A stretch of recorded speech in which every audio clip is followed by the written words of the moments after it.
Previously, I mentioned that we're going backwards.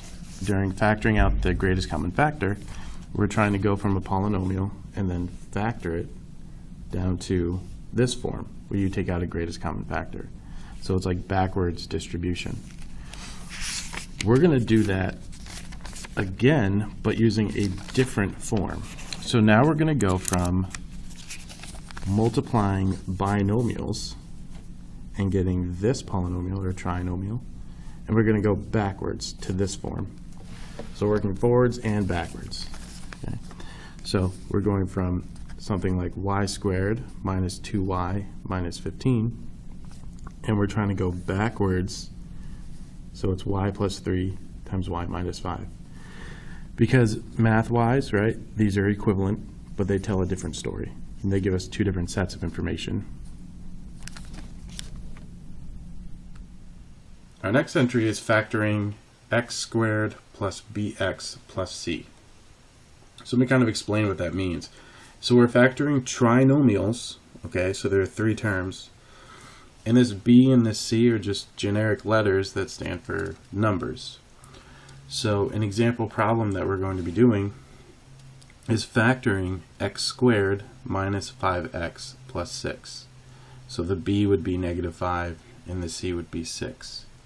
Okay, so this whole entry is just on factoring problems that are in this form. Okay, there are three terms. The first one is squared, and you'll notice that there's no number here. Okay, and there's a handout that goes with this. It looks just like this. You should have it. There are two on each page. You only need one, so one can be if you make a mistake. What I'm going to do is I'm going to write in the steps first, and then show the page so you can copy them down, and then I'll go through those steps as I start to solve the problem.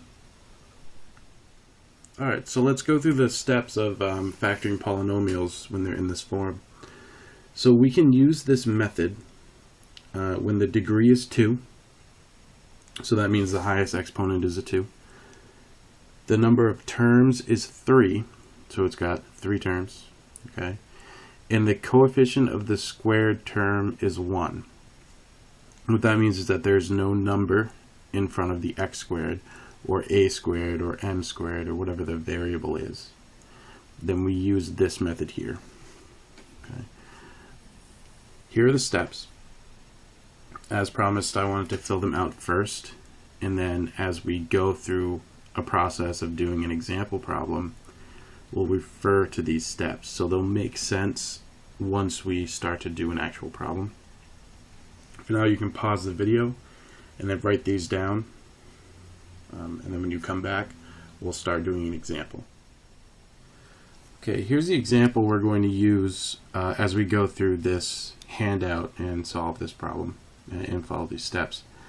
So our first step is going to be to draw your parentheses and fill in your variable. Okay, so that means that in general, I would start by drawing in my parentheses, okay, and then filling in my variable, just like so. So on my example problem here, I'm going to fill in my variable, which is x. Okay. Step 2. We do what's called an x puzzle, okay? An x puzzle is we have an x, okay, and we put certain numbers in here, and we try to solve this math puzzle to figure out what numbers go here and here. Okay, so what number goes where? Well, I color-coded this to make it look a little bit easier. The b number, okay, goes in the bottom. Okay, so here's where you put the number that stands for b. So if I were doing an x puzzle here, for this example, the number I would put on the bottom here would be the 4.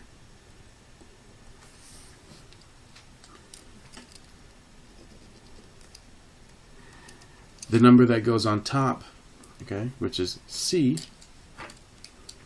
goes here. In this puzzle, that would be a 3. And so the numbers that I want to fill out, okay, for here and here, these are the numbers that I need to find. Okay, they need to multiply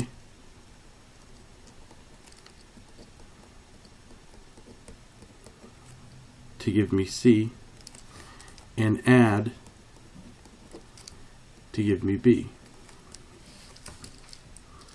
So that's how I fill out the X puzzle. So I need two numbers that when I multiply them together I get 3, and when I add them together I get 4. So let's think about a way to multiply and get 3. Well, 3 is prime, right? So the only way to do it is 3 and 1. So 3 times 1 gives you 3. Does 3 plus 1 give you 4?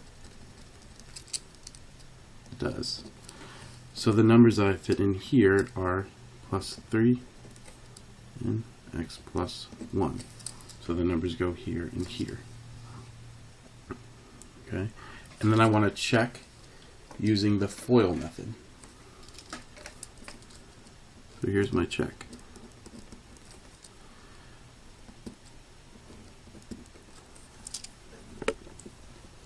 I'll get x plus 3 times x plus 1. So first would be my x times x gives me x squared. Outer, x times 1. Inner, 3 times x. And then last, 3 times 1. So when I combine my like terms, I get x squared plus 4x plus 3. Okay, so this does in fact check out. Okay, so my goal is to go from a trinomial, okay, and into what's called factored form. Okay, so I'm going from here to here, whereas before, like I was talking about at the beginning, you were given two binomials, and then you would multiply them together to get to here. Okay, now we're going backwards. So I'm working in my book. We're going to do example 1, which is x squared minus 5x plus 6. So let's talk about our steps to factoring this out. So I first want to draw my parentheses. Okay, and then fill in my variable, which is x. So x and x. Because I'm trying to go from a trinomial to factored form. Right, I'm kind of trying to go down here, but I have to figure out what numbers go here and here, so that when I use the FOIL method, I get this trinomial. And let's fill in our X puzzle. So we want numbers that add up to -5, and then multiply to give me 6.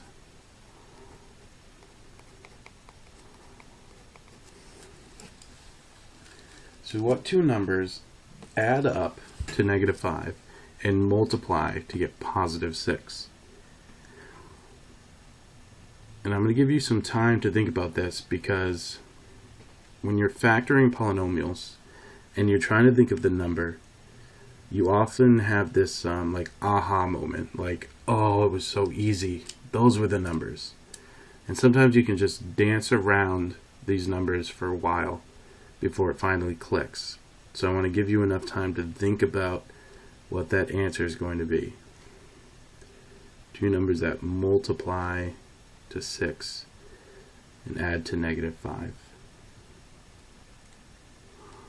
So multiply to 6, you could think 3 and 2. So 3 plus 2 is +5. The other way is -3 and -2. Right? -3 and -2 add up to -5, multiply to give you 6. So the numbers you put in here are -3 and -2. You might be asking yourself, could you have done it backwards? Could you do -2 and -3? Yes, it does not make a difference. Let's move down to the next one. I start with setting up my parentheses. and putting in my variable. So that's x and x. And I'm looking for two numbers that add up to -2 and multiply to +1. So ways to get 1 is 1 times 1, that adds up to +2. And -1 times -1, that would be the answer here. So -1, -1. Now there is another way to write this, and that's by saying it's x minus 1 squared. Okay, because I have an x minus 1 and an x minus 1, so that's x minus 1 squared. And we have one more example to do. Alright, my last one that we're going to do is x squared minus 2xy minus 8y squared. Throwing you a little bit of a curveball, okay? But the steps are still in play. So we're going to set up our parentheses. We're going to fill in our variables, except now we have an x and a y. Okay? It's really the only difference. We have an x and a y. We fill in our numbers the same way. Okay? So we want two numbers that are going to add up to -2 and multiply to -8. So this one can be a tricky one.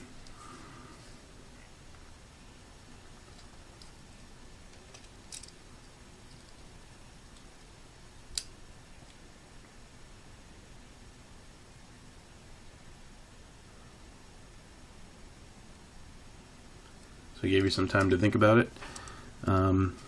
So let's see, ways to get -8. There's -8